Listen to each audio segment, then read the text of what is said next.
तर कुठल्याही पक्षाने केलेलं आहे का काही काम गोदावरीसाठी म्हणून केलेलं आहे का? नाही, मी असं कुठल्याही पक्षाला फार मोठं काही शाबासकी देणार नाही. मला तर असं वाटतं का सगळ्यांनी मिळून आमच्या नाशिककरांची घोर फसवणूक केली आहे. नुसती नाशिककरांची नाही, प्रभू रामचंद्रांची केलेली आहे. आणि त्यांना असं वाटेल की आपले मागचे पाप धुतले जातील, पण मला वाटतं की ही पूर्णपणे पापित झाल्यासारखेच वाटते मला गोदावरी.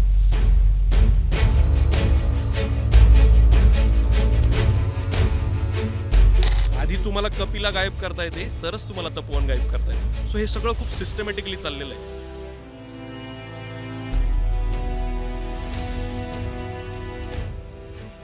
श्रीरामांचं वास्तव तुम्ही ठेवताय काय, जपताय काय? जर ते तुम्ही विकायला निघाले तर श्रीराम राहताय कुठं?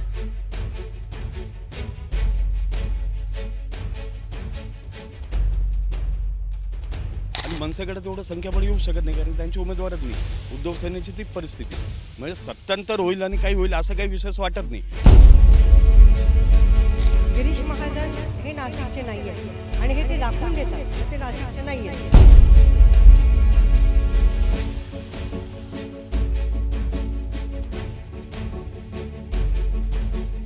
brought to you by Palvi Agrico. आता शेतीसाठी जे काही लागणार ते घरपोच मिळणार, तेही मोबाईलच्या एका क्लिकवर. दक्षिणेची गंगा म्हटल्या जाणाऱ्या गोदावरीचे गेल्या अनेक वर्षांपासून हाल होत आहेत. महापालिका निवडणुकांच्या अनुषंगानं आपण राजकीय गप्पा कायमच मारतो किंवा राजकीय मुद्दे आपण कायमच लावून धरतो, पण नदीचा मुद्दा किंवा पर्यावरणाचा मुद्दा हा फारसा लावला जात नाही. पण तो लावून धरला पाहिजे. त्याचं कारण असं की ह्याच राजकारणामुळे किंवा ह्याच हे जे राजकीय नेते आहेत ह्यांच्यामुळेच गोदावरीचे सुद्धा आता हाल व्हायला लागलेत. नेमकं काय झालेलं आहे, काँक्रिटीकरणाचा कसा परिणाम झालेला आहे, महापालिका निवडणुकीसाठी गोदावरी ही नाशिककरांसाठी किती महत्त्वाची आहे, त्याचे हाल कसे झालेले आहेत, या सगळ्याचा मतदानावर परिणाम होणार आहे का, हे सगळं आपण समजून घ्यायचा प्रयत्न करणार आहोत. माझ्याबरोबर अनेक असे नाशिककर बसलेले आहेत ज्यांनी गोदावरीसाठी काम केलेलं आहे, जे गोदावरीचे मुद्दे लावून धरतात, आणि आपण त्यांच्याकडनंच समजून घेऊयात की काय नेमकं झालेलं आहे, गोदावरीचे हाल व्हायला कधीपासून खरी सुरुवात झाली, या काँक्रिटीकरणाची सुरुवात कशी झाली, आणि कोर्टात सुद्धा अनेक गोष्टी या बाबतीत घडलेल्या आहेत. कोर्टाने सुद्धा असंख्य आदेश याच्यामध्ये दिलेले आहेत की इथे पोलीस बंदोबस्त असावा आणि कचरा असू नये वगैरे, या सगळ्या गोष्टी कोर्टाकडनं सुद्धा म्हणण्यात आलेल्या आहेत. सो त्याबद्दलही आम्हाला थोडंसं सांगा. आणि मला थोडंसं सुरुवात या सगळ्याची जाणून घ्यायची की गोदावरीचे असे हाल व्हायला सुरुवात कधी झाली, या सगळ्यातलं मूळ काय होतं? सन 2002च्या आधी आपण जर पाहिलं तर गोदावरी नदी पात्रामध्ये प्रदूषण नावाचा प्रसुद्धा नव्हता. 2002चे कुठलाही प्रिंट मीडिया किंवा इलेक्ट्रॉनिक मीडिया आपण जर पाहिला तर आपल्या लक्षात येईल का प्रदूषण विषद नव्हतं. त्याचं कारण असं होतं की गोदावरी नदी फ्लोईंग नदी होती, गोदावरी नदी प्रवाही होती, आणि गोदावरी नदीचा फ्लो इतका ट्रिमेंडस होता, म्हणजे जुने जाणते लोक सांगतील जे डोळ्यांनी पाहिलं, आम्ही लहानपणी डोळ्यांनी पाहिलेले. आणि गोदावरी नदी मूळतः ती स्वप्रवाही नदी होती, गंगापूर धरणाच्या पाण्यावर परावलंबी नदी कधीच नव्हती. आणि अहिल्यादेवी होळकर असतील, गोपिकाबाई असतील, हे जे महान व्यक्ती होते त्यांनी इसवी सन 1700च्या आसपास जी कुंड बांधली, आपण ज्या होली स्ट्रेसमध्ये बसलो, रामकुंड परिसरामध्ये बसलो, याच परिसरामध्ये त्यांनी कुंड बांधली. अप्पर स्ट्रीम म्हणजे होळकर पुलाच्या पाठीमागे पण बांधली नाही, डाऊनस्ट्रीम म्हणजे तपोवनच्या दिशेला पण बांधलेले, याच परिसरामध्ये पुरातन कुंड बांधली. त्याचं कारण असं होतं का गोदावरी नदी पात्रामध्ये मोठ्या प्रमाणामध्ये जिवंत जलस्रोत होते, आणि गोदावरीची एकंदरीत इकोसिस्टीम पाहिली तर इकोसिस्टीम याच होली स्ट्रेचमध्ये, याच रामकुंड परिसरामध्ये आहे. आणि इथं रिव्हरबेडमध्ये कॉन्क्रिटायझेशन करण्यात आलं. तर मागच्या साईडला आपण पाहिलं तर कॉन्क्रिटायझेशन झालेलं, इथं आपण कॉन्क्रीट काढलेलं आहे. आता नुसतं कॉन्क्रीट नसून त्याच्यामध्ये जो स्लेब असतो, जसं आपण स्लेब बिल्डिंग बांधताना टोपला टाकतो त्या पद्धतीचा स्लेब बॉटमला टाकण्यात आला. आणि गोदावरी नदीचे जे जिवंत जलस्रोत होते, जे पंचप्राण होते, जे गोदावरी नदीला वाहती ठेवायचे, प्रदूषणमुक्त ठेवायचे, त्यामुळं गोदावरी नदीच्या प्रदूषणाचा विषय ऐरणीवर आला. मी जे सुरुवातीला पण म्हटले की गोदावरी नदीचे हाल व्हायला जी सुरुवात झाली ती नेमकी कशी झाली, तुम्ही तुमच्या डोळ्यांनी हे सगळं बघितलेलं आहे, तर हे सगळे बदल जे आहेत ते कसे झाले आणि कसे हे होत गेले, म्हणजे तुम्ही काय नोटीस केलं या सगळ्यामध्ये? गोदावरी नदीवर जसं गंगापूर धरण बांधलं गेलं तेव्हापासून पाण्याचा प्रवाह हा त्या धरणावर अवलंबून झाला की धरणातून पाणी सोडलं तरच गंगेला पाणी नाही, इतर वेळेस पाणी नाही. इतर वेळेस म्हणजे ते खेळाचं मैदान होऊन जायचं, इतकी ती कोरडी खटक पडायची आणि सगळे गटार गंगा त्याच्यामध्ये यायची. पूर्वी धरण असतानासुद्धा त्याचं नियोजन आणि त्याचं काँक्रिटीकरण नसल्यामुळे नदीत कायमस्वरूपी फ्लो राहायचा आणि कधी अशी प्रदूषित गंगा कधीच वाटली नाही. म्हणजे इवन काही दुष्काळाच्या काळामध्ये इथलं जे लक्ष्मण कुंड आहे तिथलं पाणी लोक घरी पिण्यासाठी घेऊन जायचे, इतकी ती शुद्ध होती. तीच आत्ता इतकी अपवित्र झाली आहे तुम्हाला सर्वांना दिसतंय. का झाली, कशामुळे झाली हे सरकार काहीतरी थातूरमातूर उत्तर देऊन सांगतात, पण त्याला कुठल्याही प्रकारचा अटकाव होत नाही. पण सरकारकडनं याच्यासाठी प्रयत्न नाही होत आहेत? होतात, कागदावर होतात का प्रत्यक्षात होतात ते समजत नाही, पण ते बहुतेक कागदावरच होत असं, प्रत्यक्षात तर काही दिसत नाही. म्हणजे नाशिककर या दृष्टिकोनातून प्रत्यक्षात होताना काही दिसत नाही. म्हणजे एखाद्या नदीपात्र हे किती महत्त्वाचं असतं ते आपण फक्त नाशिकमध्ये नाही, आपण पुण्यातही हा प्रकार बघितलेला आहे की रिव्हर फ्रंट डेव्हलपमेंट प्रोजेक्ट असेल किंवा या सगळ्या नावाखाली काँक्रिटीकरण केलं जातं, पण हे काँक्रिटीकरणचा कसा परिणाम नदीवरती होतो ते पण आपण थोडंसं समजून घेऊयात. मला तुमच्याकडनं हेच जाणून घ्यायचं आहे की ह्या काँक्रिटीकरण हे आता इथलं आपण बघितलं की बऱ्यापैकी काढलेलं आहे, म्हणजे त्याच्यासाठी तुम्ही एक लढासुद्धा दिलेला आहे खूप मोठा, आणि त्या बाजूला तर सगळी घाणच दिसते, म्हणजे नदी अशी काही दिसतही नाही आहे डोळ्याला. तर म्हणजे ठीक आहे, आत्ता प्रवाह थांबवला आहे पाण्याचा, ते स्वच्छतेसाठी वगैरे हा मुद्दा आहे, पण तरीसुद्धा नदीला नदीचं रूप राहिलेलं नाही आहे किंवा त्या नदीकाठी येऊन बसावं आणि छान वाटावं असं फारसं काही चित्र बघायला मिळत नाही. या सगळ्याचा कसा परिणाम झालेला आहे आणि कसा लढा दिलेला आहे याच्यासाठी, आणि तुम्हाला खरंच वाटतं का की ह्या गोष्टीचा नाशिककरांना खरंच फरक पडतोय आणि या सगळ्याचा निवडणुकीच्या अनुषंगानं किंवा मतदानासाठी हा एक महत्त्वाचा मुद्दा ठरू शकेल का? अर्थातच हा मतदानाचा मुद्दा तर आहे, कारण की इथे जेव्हा लोक येतात, सगळ्यात महत्त्वाचं आता यांनी सांगितलं तसं जिवंत स्रोत आहे. आता माझा स्वतःचा हा 5वा कुंभमेळा आहे, तर मागच्या वेळेससुद्धा मागचा जो कुंभमेळा होता त्यावेळेस पण आम्ही त्यांना तेच सांगितलं होतं काय पाणी हे शुद्ध असणं खूप गरजेचं आहे. लोक जे लांबून लांबून भाविक येतात, जे श्रद्धा ठेवून येतात, इथे जे अमृताचे थेंब पडलेले आहेत, म्हणून इथलं पाणी इथे आचमन करायचं. आम्ही त्यावेळेससुद्धा त्यांना असं चॅलेंज दिलं होतं का ह्या पाण्याचं आचमन अधिकाऱ्यांनी करून दाखवावं. हे पाणी अक्षरशः आम्ही एका फिश टँकमध्ये भरून पूर्ण नाशिकभर फिरवलं होतं का अशा प्रकारे पाणी आहे. कारण इथे या नदीमध्ये मला वाटतं 62 नाले सोडलेले आहेत. तर जे नाले जर सोडलेले असतील आणि नदीच्या खाली जे काँक्रिटीकरण केलेलं आहे, म्हणजे त्याला तुम्ही स्विमिंग टँकचं म्हणजे स्वरूप दिलेलं आहे, तर स्विमिंग टँकसारखं तिथून ते पाणी सुटणार आणि मग ते पाणी राहणार. म्हणजे हे जे आपण म्हणजे आपलं जे पौराणिक जे महत्त्व आहे गोदावरीचे, त्यासाठी जे येतात कुंभमेळ्यासाठी लोक जे लांबून लांबून येतात, त्यांची ही एक प्रकारे फसवणूक आहे. हे आम्ही नाशिककर पहिल्यापासून बोलत राहिलो. मोठा निधी कुंभमेळ्यासाठी आलेला आहे इथे, बरोबर, त्याच्यातला 20% तरी गोदावरीवर खर्च होतो का नाही माहिती नाही आहे. आता आम्ही जे लोक आहेत, आता आमचा पुढचा फोकस हाच राहणार आहे, जे पण तुम्ही आता कुंभमेळ्याला पैसा आणता ते त्या पैशाचं पुढे तुम्ही काय कुठे कुठे नियोजन करता, ते कुठे काय करता, ते आम्हाला हे जे आहेत ऑलरेडी जे म्हणजे अहिल्याबाई होळकरांनी जे घाट बांधले होते ते काढून त्यांनी कृत्रिम केले काहीच गरज नसताना. म्हणजे केवळ तुमचं मीटर चालू राहावं म्हणून तुम्ही आमच्या म्हणजे नाशिकचे ते जे म्हणतात सुंदर केलं, मला असं वाटत नाही. नाशिकच्या सौंदर्याला बट्टा लावलेला आहे. एक स्मार्ट सिटी करू आम्ही नाशिकची वगैरे असं जाहीरनाम्यांमध्ये वचननाम्यांमध्ये सांगितलेलं होतं. BJPचं म्हणणं आहे की आम्ही एक पार्टी विथ डिफरन्स आहोत, किंवा मनसेनी सुद्धा ज्यावेळेला मनसेकडे सुद्धा नाशिक होतं त्यावेळेला सुद्धा त्यांच्याकडनंही अनेक गोष्टी सांगण्यात आलेल्या होत्या. पण म्हणजे मी असं एका पक्षाचं मी तुम्हाला विचारणार नाही, पण ओव्हरऑल आपण जर बघितलं तर कुठल्याही पक्षाने केलेलं आहे का काही काम गोदावरीसाठी म्हणून केलेलं आहे का? नाही, मी असं कुठल्याही पक्षाला फार मोठं काही शाबासकी देणार नाही. मला तर असं वाटतं का सगळ्यांनी मिळून आमच्या नाशिककरांची घोर फसवणूक केली आहे. नुसती नाशिककरांची नाही, प्रभू रामचंद्राची केलेली आहे, गोदामातीची केलेली आहे. त्यामुळे आता तरी जे कोणी येईल त्यांनी सुधारावं, कारण की ह्याच्या जो म्हणजे प्रत्येकाचा जो डोळा असतो ना, तो फक्त कुंभमेळ्याच्या निधीवर असतो. आमच्या गोदावरीसाठी काही करावं किंवा नाशिकसाठी काही, आम्हाला नाशिकला पालकमंत्री नाही आहे, कोणी पालकच नाही आहे नाशिकला, आणि पालक नसल्यावर काय अवस्था होते ते आमच्याकडे बघावं तुम्ही नाशिकमध्ये येऊन. जसं तुम्ही म्हणालात आत्ता की सगळ्यांचा डोळा किंवा सगळ्यांचं लक्ष हे निधीवरती असतं, पण तो निधी हा खरंच किती विकास कामांसाठी वापरला जातो हा एक प्रश्नच आहे या सगळ्यामध्ये. मला त्याच अनुषंगाने विचारायचं आहे की अनेक पक्ष हे असं म्हणतात की आम्ही विकासाचं राजकारण करतोय, पण त्या विकासाच्या कारण करत असताना पर्यावरणाचा होणारा ऱ्हास ह्याकडे फारसं कोणाचं लक्ष नसतं किंवा त्याच्यावरती कोणाच्या अजेंडामध्येही मला ते फारसं दिसत नाही, एक्सेप्ट फॉर महाराष्ट्रातले 2-3 नेते जे सातत्यानं म्हणजे पर्यावरणाचा मुद्दा लावून धरतात किंवा किमान बोलतात त्याबाबत. तर खरंच कुंभमेळ्याचा हा आलेला निधी हा वापरला जाईल का, आणि हे विकासाचं राजकारण होत असताना पर्यावरणाचा ऱ्हास होतोय ह्या गोष्टीचा कसा फरक पडतोय, किंवा हा इतका खोलात जाऊन नाशिककर याबाबत विचार करतायत असं तुम्हाला नाशिककर म्हणून वाटतं का? कारण तुम्ही पर्यावरणासाठी काम करताय, सो तुम्हाला या जाणीवा आहेत, पण एका सामान्य माणसाला कदाचित रोजच्या आयुष्यात याबद्दल इतका विचार करायला वेळ नाही मिळत. तर खरंच काय जाणवतंय सध्या नाशिकमध्ये?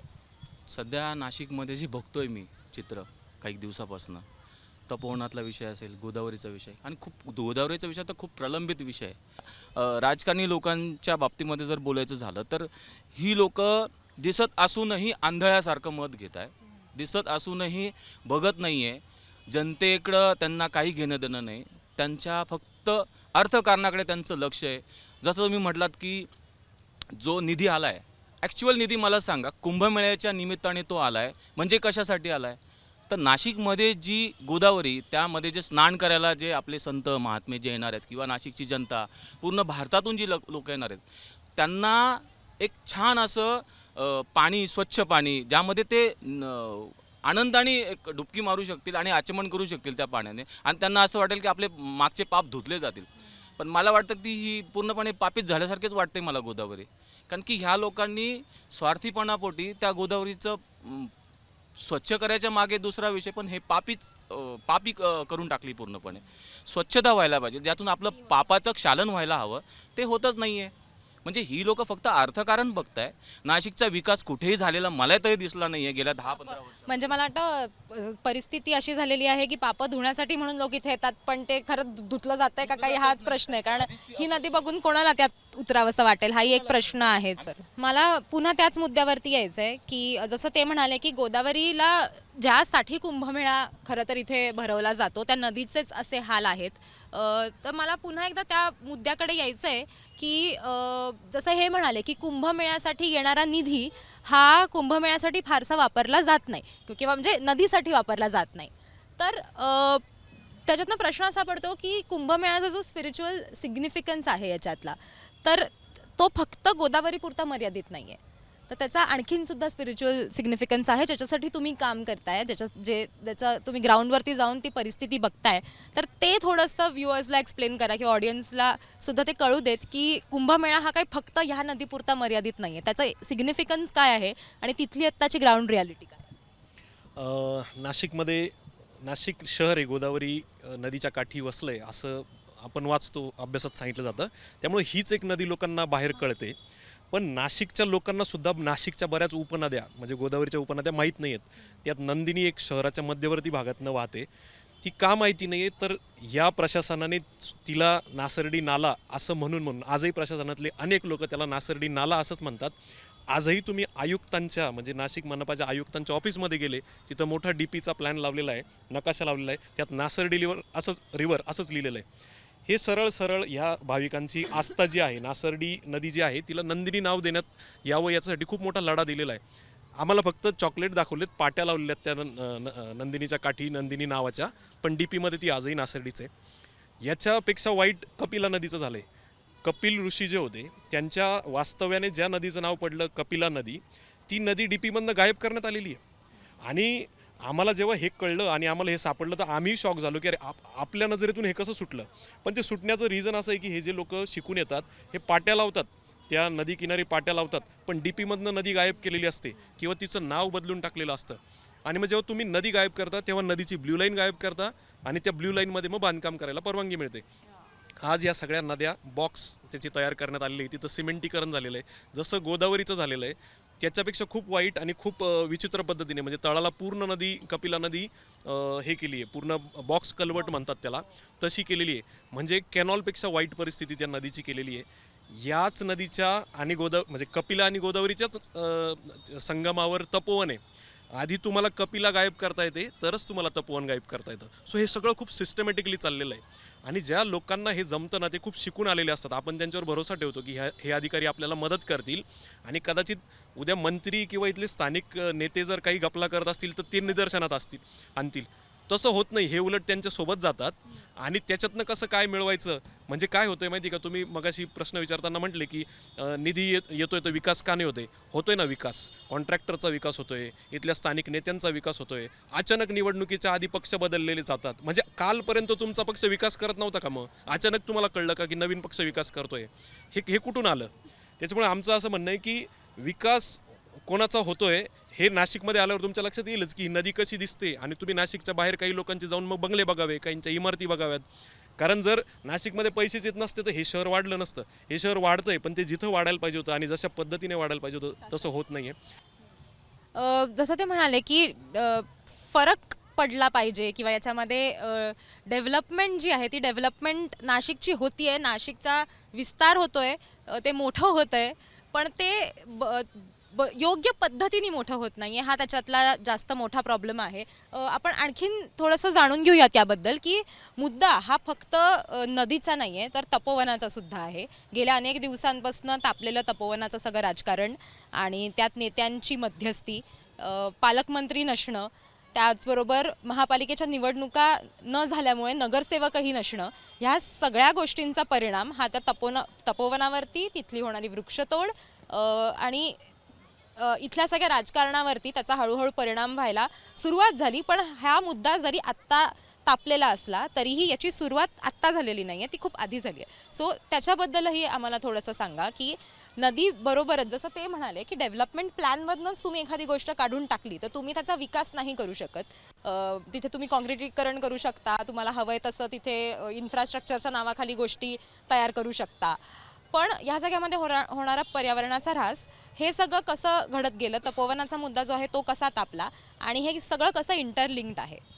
येस, सर्वात पहिले प्रेक्षकांना हे सांगू इच्छितो की आपण नाशिककर जे आहोत हे खूप भाग्यवान लोक आहोत जे इथं जन्मलेले, इथं राहत आहेत. कारण एक अमृताच्या थेंबामधनं तयार झालेल्या शहरात आपण जन्म घेतलेला आहे, आणि ते जपणं आपलं खूप मोठं काम आहे आणि जबाबदारी आहे. तर तपोवन हा विषय असा की सर्वात पहिले तपोवनचं वृक्षतोडीनुसार तपोवनच नाही, संपूर्ण नाशिक जिल्ह्यात जे कुंभमेळ्याच्या नावाखाली प्रशासन वृक्षतोडीचा जो प्लॅन आखलेला आहे, जवळपास आकडा नाही सांगू शकत, कमीत कमी 20-30 वरतीच असेल. जे 100-200 वर्षाचे वृक्ष असतील ते तोडण्याचा आणि तिथं काँक्रिटीकरण किंवा काहीतरी बांधण्याचा त्यांनी जो प्रयत्न किंवा जो डेव्हलपमेंट प्लॅन तयार केलेला आहे त्याच्या विरोधात आम्ही आहोत. कारण एक मुद्दा असा की जर झाडं तोडले तर नाशिकचा एक काळ होता की उन्हाळ्यात सुद्धा आम्ही गोधडी घेऊन झोपायचो. आज नाशिकमध्ये 45 डिग्रीपर्यंत टेम्परेचर जायला लागलेलं आहे. हे कशामुळे की यांनी जे झाडं तोडण्याचं, जे उद्यान विभागाने झाडं तोडण्याचा जो एक पाढा चाललेला आहे, नोटीस नाही, लोकांना इन्फॉर्मेशन नाही, आलं मनात की तोड झाड, आलं मनात की तोड झाड, हे जे लावलेलं आहे हे सर्वात चुकीचं आहे. आणि तपोवन मुद्दा असा की जर आज महाराष्ट्र टुरिझम किंवा नाशिक टुरिझमच्या साईटवरती जर तुम्ही वेबसाईटवरती गेलात तर तिथं सर्रास लिहिलेलं की तपोवन, पण तपोवन तुमच्या प्लॅनमध्ये आहे का? तुम्ही तपोवन कोणाला देताय? तिथं तपोवनमध्ये माई साहेबचा तुम्ही आराखडा तयार केलेला आहे, तर तो आराखडा पूर्ण काँक्रीटकरण, मग तपोवन राहते कुठे? आज जर तुम्ही तपोवनात गेले तर सामान्य लोक येतात, तिथं गाई ढोरं असे चरत राहतात, ते त्यांचं रोजचा जेवण करतात, खाद्य आहे ते, नैसर्गिक खाद्य आहे, ते शेण देतात, तिथं अजून म्हणजे एक नैसर्गिकरित्या झाडं उगतात, खत देतात. एकदा काँक्रिटीकरण झालं तर तपोवनच वाचणार नाही. तुम्ही तपोवनच्या मुद्द्यावरती निवडणूक लढवणार, श्रीरामांच्या मुद्द्यावरती निवडणूक लढवणार, आणि जसं की आपले सहकारी बोलले आधी की अचानक एका दिवसात तुम्हाला कसं काय विकास करायचं सुचलं? आज समजा जर तुम्ही विकास म्हणता, आम्ही विकासासाठी पक्ष बदलला असं, तेच ना, आज लोक एवढे रडताय, तिकीट दिलं नाही, आम्हाला विकास करायचा होता, तुम्ही विकास तिकिटावरती का बरं करताय? एवढे नाशिकमध्ये एवढे लोक रडत आहेत की आम्हाला तिकीट दिलं नाही, डोकं गाल जोडताय, आम्हाला विकास करायचा होता, पण विकास नुसता तिकिटावरती नाही होऊ शकत. आज आमच्याकडे पण कुठल्या पक्षाचं पाठबळ नाही, तिकीट नाही, पण आम्ही एक मुद्दा घेऊन चाललो आहे की आम्हाला नाशिक संरक्षित करायचं आहे, निसर्गरित्या सुसंस्कृत करायचं आहे. ज्या पद्धतीने सरकार म्हणतं की श्रीरामांची भूमी, पण श्रीरामांचं वास्तव्य तुम्ही ठेवताय का, जपताय का? जर ते तुम्ही विकायला निघाले तर श्रीराम राहताय कुठं? आता इथून पुढे मी एकच सांगतो की नाशिककर हे स्वतः त्यांचा महापौर आणि स्थायी समिती सभापती हे स्वतःच ठरवतील, हे आम्ही ध्यास घेतलेला आहे.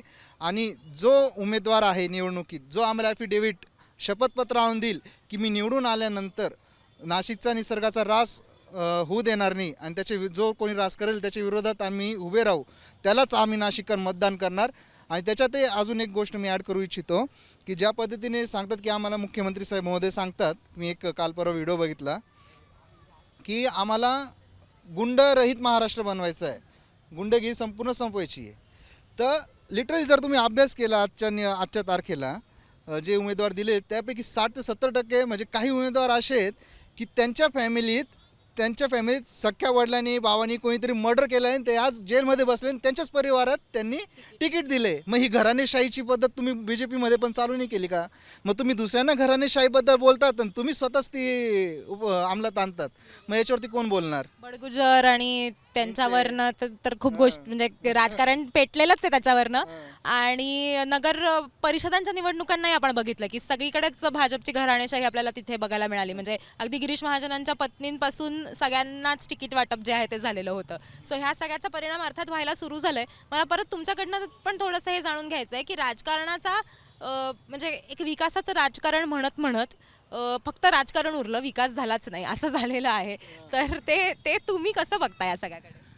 क्लायमेट चेंज हा शब्द आत्ता जरी थोडासा विकासाच्या पुढच्या टप्प्याला किंवा भविष्यातील प्रश्न किंवा वैचारिक पातळीवर अगदी किंवा थोड्याफार प्रमाणात प्रशासकीय पातळीवर जागरूकता निर्माण होऊन कुठे ना कुठेतरी चर्चेला यायला सुरुवात झालेला असेल, पण त्याच्या पुढचा जो ॲक्शन शब्द आहे ना, तो आम्ही नाशिककरांनी प्रत्यक्ष आजच सुरुवात केलेली आहे. मला फक्त तुम्हाला हे विचारायचं आहे, हा तुम्ही मुद्दा मांडलात म्हणून की निधी आणतायत म्हणून.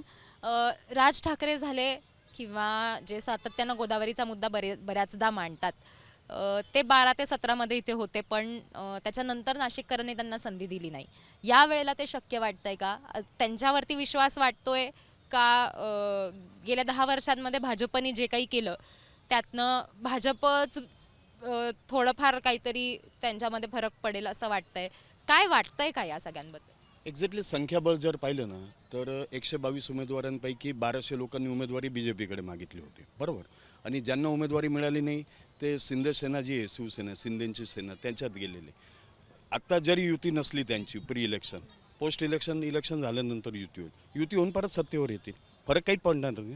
आणि मनसेकडे तेवढं संख्याबळ येऊ शकत नाही कारण त्यांचे उमेदवारच नाही. उद्धव सेनेची ती परिस्थिती, म्हणजे सत्तांतर होईल आणि काही होईल असं काही विशेष वाटत नाही. एक क्विक मेसेज फक्त त्यांच्याकडून घेऊन आपण थांबूयात की गोदावरीसाठी काय मेसेज द्याल आणि गोदावरी जे बरी करू शकतात त्यांच्यासाठी काय मेसेज द्याल? आता यांनी सांगितले त्याप्रमाणे गोदावरी तर तेच बरी करू शकतात का जे सत्तेवर येणार आहेत. आणि सत्तेवर कोण येणार आहे हे खरं म्हणजे आमच्या हातातच नाही आहे. पण जसं तुम्ही आता विचारलं होतं मगाशी, तर ज्यावेळेस ज्यांचे उद्धव ठाकरे जे होते, तर त्यावेळेस तेव्हा त्यांचं प्रशासन होतं, नाशिकवर होतं तेव्हा आमचा उंटवाडीमध्ये जे एक प्राचीन वटवृक्ष तोडायचा घाट घातला होता आणि तिथे उड्डाण पूल बांधणार होता. तर तो बऱ्याच कोटीचा निधी होता. त्या निधीचा विचार न करता त्यांनी तो कॅन्सल केला होता. म्हणजे आज विरोधामध्ये आहेत आणि ते येऊन इथे ॲफिडेव्हिट देतात आहेत. तर म्हणून त्यांच्यावर विश्वास ठेवायचा का नाही ठेवायचा हा प्रश्न म्हणून निर्माण होत नाही, कारण त्यांनी तशी कृती करून दाखवलेली आहे. आणि दुसरं मला एक ते म्हणायचं आहे का, तुम्ही मगाशी बोललात गिरीश महाजन हे नाशिकचे नाही आहेत आणि हे ते दाखवून देतात का ते नाशिकचे नाही आहेत. ते कुंभमेळ्याच्या ह्याच्यामध्ये काम करतात आहे. त्यांनी कमीत कमी नाशिकच्या लोकांच्या भावना जाणून नाशिकचा व्हायचा प्रयत्न जरूर करावा. कारण की रामाचे जिथे झाले ना, तर त्यांचेसुद्धा स्वतःचे जे काही ते संकटमोचन वगैरे असं काहीतरी म्हणतात, त्याला काहीतरी अर्थ प्राप्त होईल असं मला वाटतं. त्याच्यामुळे कुंभमेळ्यासाठी येणारा निधी किंवा कुंभमेळ्यासाठी काम करणारे नेते या सगळ्यांनी ज्या गोष्टीसाठी कुंभमेळा भरतो, ज्या गोदावरी नदीसाठी हा भरतो, त्याच्यासाठी काम करावं, त्या नदीवरती लक्ष द्यावं, हे जास्त महत्त्वाचं आहे. एका सिनेमामध्ये एक गाणं आहे की खळखळ वाहे गोदा, पण ती गोदा आता वाहतच नाही आहे. त्याच्यामुळे तिचं काय करायचं हे जास्त महत्त्वाचं आहे. आणि नाशिककरांना महापालिका निवडणुकीसाठी हा खरं तर कळीचा मुद्दा आहे. राजकारण दुसरीकडे, पण त्या गोदाचं तुम्ही काय करणार आहात ते जास्त महत्त्वाचं आहे. आत्ता इथेच थांबते. कॅमेरामॅन मंदार चव्हाणसह देवयानी, मुंबई तक, नाशिक.